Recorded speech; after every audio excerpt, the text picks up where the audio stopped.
ඊට පස්සේ බහැලා මේ තේකක් බීලා ඉන්නා කියලා. හරි.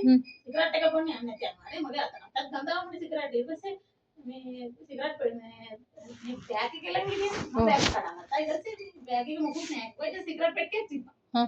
ඊට පස්සේ දෙන්නේ නැහැ. දැන් මම කව තරහයි දෙන්න කියලා. ඊට පස්සේ මේ මම බොන්නේ මේ අරුබි කියලා. ඊට පස්සේ උකෝ නෑ නෑ මගේ නෑ ඔක බොන්නේ මම මට දෙන්න මගේ කියලා. කවුද අර අනික් කොල්ලා? ඊට පස්සේ මේ කොහමද දැන් මම බෑග් එක දී කියලා උගේ වෙයි. කොහොමද ගෙදර එනකොට දෙකක් පීලා හිටියේ ගඳාවක් මට. ටැස්ටොප් එකේ මොනවා හරි කාලා දෙන්නුක අම්ම සිගරට් ගඳයි කියලා. ඉතින් මට සුවඳම සිගරට් ගඳයි මට එකක්. ඊට පස්සේ මොනවා හරි කාලා. ඒ මොනවා හරි ගාලා ඊට පස්සේ අර ගොයන් බැරිනේ. ඊට පස්සේ මේ කොහොම හරි මේ ඒකක් බීලා එනකොට මට සිගරට් ගඳ ආවා. දෙන්නක බීලා ඉතින් දැන් මේ මගේ පිටිපස්සේ දැන් නටන්නේ. අනිත් පැත්තට නටන්නේ දැන්. අර සිගරට් බොනවාද? ඊට පස්සේ අදාරෙන් කප්පියු මම ගහුවම සිගරට්. ඒක එහෙම බෑ. ඊට දැන් මේ මම එපා කියලා ඊට පස්සේ බිව්වේ නෑ ඊට පස්සේ දැන් මොරේ දැන් මම අර වලා ඉති අර භාගයක් දෙනවා දැන් හරි මට තද වෙලා හිටියා අම්පානේ ඊට පස්සේ මම මගේ ළඟම හිටියා මිනහට වෙලා ඊට පස්සේ කරට දෙනවා මම ගත්තා ඒ ස්ටුඩියෝ වඩා ගත්තා ඉතින් මේ ඇටුවා අර නැටුනේ ඔය සිගරට් කරට අත දානකොට සෙන්ඩි බලන් හිටියේ නැද්ද? සෙන්ඩි තද වුනේ නැද්ද? දුන්නේ නෑ යාගේ තොළු අත ගෑවා ඊට පස්සේ යාව වඩා ගන්න නැති ඒක වඩා ගන්න එපා මේ මට පේනවා ස්ටුඩියෝ වඩාගෙන හිටියා දැන් ටීවී එකේ ඉද්දි දැන් සිල්පේ කපඩේ නින්දියා දාගත්තේ නෑ ළමයි හිටියේ මගේ කරටේ මත්තාන ටක් ගාලා බලනවා අල්පොන් හදා ගන්න නේද හරි අපේ ගන්න මම කිය බලාගෙන හිටියේ මොකද කරන්න කියලා අතින්වත් අල්ලයි දිග ඊට පස්සේ අම්මගේ අත ඇල්ලුවා නේද කොහොම අතන ඇල්ලුවා කියලා ඊට පස්සේ මේ කොනිට තමයි මාව අර ළඟට එනකොට දැන් මගේ එහා පැත්තේ වඩලා හිටියේ චුට්ටක් හරි ඔළුව එහෙම තියනවනේ වගේ මම නිදා ගන්න මේ කොනිට මාව කොනිට අසංග දැනගත්තා හරි අවුලෙන් ඉන්නේ කියලා ඊට පස්සේ අද වෙලා වගේ හිටියනේ කරට දැම්මට පස්සේ කරටක් දැම්මේ ඊට පස්සේ අද්දක මෙහෙම කොන්දෙන් තියාගෙන හිටියේ මේ පිටිපස්සට දැන් දෙන්නට ඒත් ළඟට එන්නම දෙන්නේ නැහැ හරි අර එකක් තියෙන්නේ ගාගත්තේම නෙවෙයි බං මේ ඔය දෙන නිදා ගන්නකො මේ එහෙම කිව්වා දැන් කියලා සංගීත බලන්න හැරලා ඉන්න එපා කියලා නෑ නිදිමත නෑ කිව්වා ඊට පස්සේ මම කියනවා ඇයි නිදි කරන්න දන්නේ මොකද නෝ මයි සෙන්ඩි ඕ චූටි නිදාගත්තා ඊට පස්සේ උකුලේ නිදාගත්තා මගේ උකුලේ මම ඊට පස්සේ එයාගේ උකුලේ නිදාගත්තා අසංග මගේ කොන්දේ තේස් දිලා මෙහෙම නිදාගන්න හැදුවේ නිදාගන්න දෙන්නෙම නෑ සෙන් කැමැතිම නෑ ලඟ එනකොට කැමැතිම නෑ දෙපාර තුන් පාරක් මගේ උරසේ ඔළුව තිබ්බා තියන්නේ අර බලන්න නිසා අනිත් පැත්ත හැරලා මෙහෙම නිදාගත්තා අර දානකොට බලන්න හිටියේ ඊට පස්සේ මේ මොනට ලං කළා මොකද්ද කිව්වා මේ සෙන්ඩි වඩා ගන්න හදුවා බෑ කිව්වා එන අම්මා වඩා ගන්න කියලා මේ අනට කළා කිව්වා ඒක මොකද්ද කිව්වේ කියලා අහනවා දැන් බොනව නේද? බොනවා එහෙම ඒනට මිනිස්සු විශ්වාස කරන්න එපා බං. මේ දවසක් සතියක් දෙකක් ආසය කරු මිනිස්සෙක් විශ්වාස කරන්න එපා. අවුරුදු ගානක් තියෙන යාළුකම් නැති කරගෙන මම නම් කියන්නේ ඒකමයි. මම නැති කරගන්නේ එයායි මෙතන පත්තු කරන්න කියලා මං අහන්නේ. ඒකට එයා කියන එක ඌට කියන්න යන්නත් එපා. ඒකට ප්‍රශ්න තවත් ඇවිල්ලනෝනේ බං. අර විනුඩු බලන් විනුඩු කරපු දේ අර කොල්ල යාළු වෙන්නේ නැව කියලා ඒ මොකටද අර කොල්ලත් එක්ක කිව්වේ. ඒ කියපු නිසානේ උන් දෙන්න දැන් එකගේ ඇහැ එළියට පැනලා මොකක් හරි වෙලා ඌට.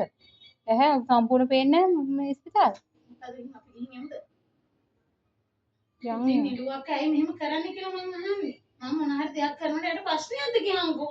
ඇයි ආ ප්‍රශ්නයක් කරගන්නේ? බාගද යාට හිතෙනවද දන්නේ දැන් තිලක් ඇවිල්ලා ඇහුවොත් එහෙම මොන හරි ප්‍රශ්නයක් වුණොත් එහෙම තිලක් ආයි අහනේවට අපිට උත්තර දෙන්න නැහැ කියලා හිතයි එහෙම හිතනවද දන්නේ නැහැ. එහෙම හිතනවනේ දැන් අයියා අපෙන් හෙව්වොත් අපි කියනවද කියහන්කෝ මොන හරි දෙයක් නැහැ නේ කියන්නේ නැහැ නේද? ඒවට නිලුවක්ක විශ්වාස කරන්න බැහැනේ. නිලුවක්ක කරන කියනේවත් එක්ක කොයි පැත්තට කන පිටට අමරනවද කවුද දන්නේ? ඔය දේ වුණත් මොන දේ වුණත් දැන් මගේ ජීවිතේ නැතුව මොකද වෙන්නේ එතන? කාටවත් ප්‍රශ්නයක් එතකොට ළමයි දෙන්නත් මං හිතන්නේ මං කියන්නේ ඒක තමයි මොකටද මෝඩ වැඩ කරගන්නේ? මෝඩ වැඩ කරන්නේ ඇයි? ඒක තමයි. හරි එයාටත් මං හිතනවා කවුරු හරි ඉන්නවා කියලා. මොකද හැම වෙලාවෙම ඩියුටි එකෙන් කියනවා. ෆෝන් එකේ එයාත් එක්ක කෝල් එකේදී වෙන එකක් වෙන්නේ. හැම වෙලාවෙම එකක් වෙන ෆෝන් එක. හරිද? එයාත් හැම වෙලාවෙම එහෙමයි. මට දැන් ඩියුටි දවස් දෙක තුනක්ම කිව්වා මේ මෙහෙමයි තාත්තා මෙහෙමයි කියලා. මේ දවස් ටිකේ නම් මට කිව්වා මම ගණන් ගත්තේ නෑ. මේ දැන් හරි. එයාට කොහොම ප්‍රශ්නයක් නෑ. ආවිල බඳීනේ. මට ප්‍රශ්නයක් නෑ. දැන් ළමයි දෙන්නගේ කේස් එක මෙතන තියෙන්නේ.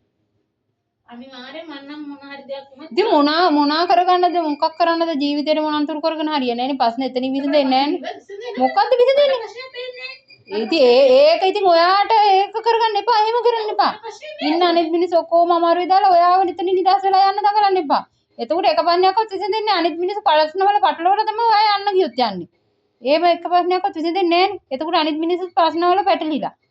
පටලවල තිර තමයි එතකොට යන්න වෙන්නේ. එහෙම නෙමෙයි ප්‍රශ්නේ විසඳ ගන්න ඕනේ. විසඳ ගන්න විදිහක් තියෙනවා. විසඳ ගන්න විදිහක් තියෙනවා.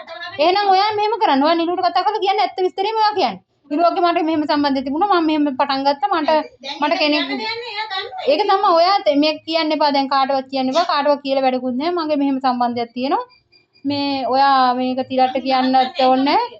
ඔයා මේ මට ඌමනා දේ මං කරන්නේ. ඔයා මගේ දේවල් වලට ඇඟිලි ගහන්න එපා. එහෙනම් කියලා ඔයා නිලුට කියන්න. එහෙම හොඳින් කියන්න බලන්න වගද ඔක්ක නතර කරන්නත් වෙන්නේ නැහැ. ඒකට තාත්තලාට කියන්න එන්නත් එපා. මගේ දේවල් වලට ඔයා ඇඟිලි ගහන්නත් එපා. කිසිම දෙයකට ඔයා මෙහෙම දෙයක් කියන්න මම දිරිලින්ට එක්ක මං තරහයි මාමේ තරහයි මෙහෙමයි කතා කරන්න එපා කිසිම දෙයක් එහෙම කියලා කියන්න. එතකොට ඉවරයිනේ එහෙම කියලා. නෑ කිව්වේ නෑ. දැන් එයා ඔක්කොම දන්නවා දැන් නෑ කියන්න බෑනේ. මගේ ෆොටෝ තරන්නේ. නෑ කියන්නේ කොහොමද දැන් එයාට මං හිතන්නේ ඔතන පාක් එකේ කවුරුද මට මෝන හුරුවක් තියෙන මට කවුද කියලා මතක නෑ. ඔතන ඉන්නවා මේ බුංගිරිය පැත්තේ. බුංගිරිය කියන අක්කරස්සු හරි.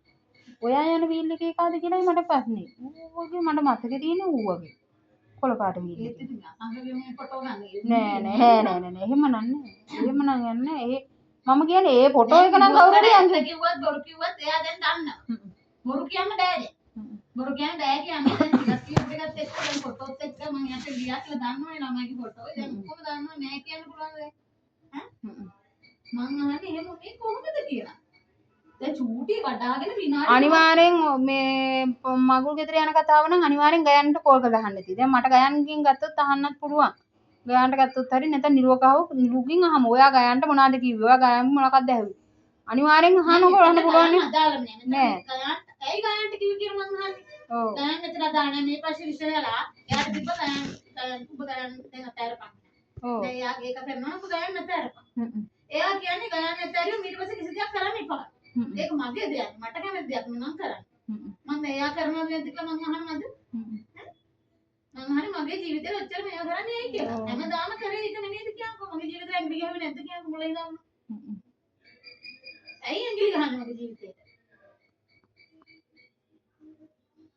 දැන් සම්පගේ ජීවිතේ අපි කොච්චර උනත් ඇඟිලි ගහුවද කියන්කෝ මේක කරන්න එපා අරක කරන්න එපා කියලා අපි කිව්වද නෑ එයාගේ හැමති නිසානේ කරේ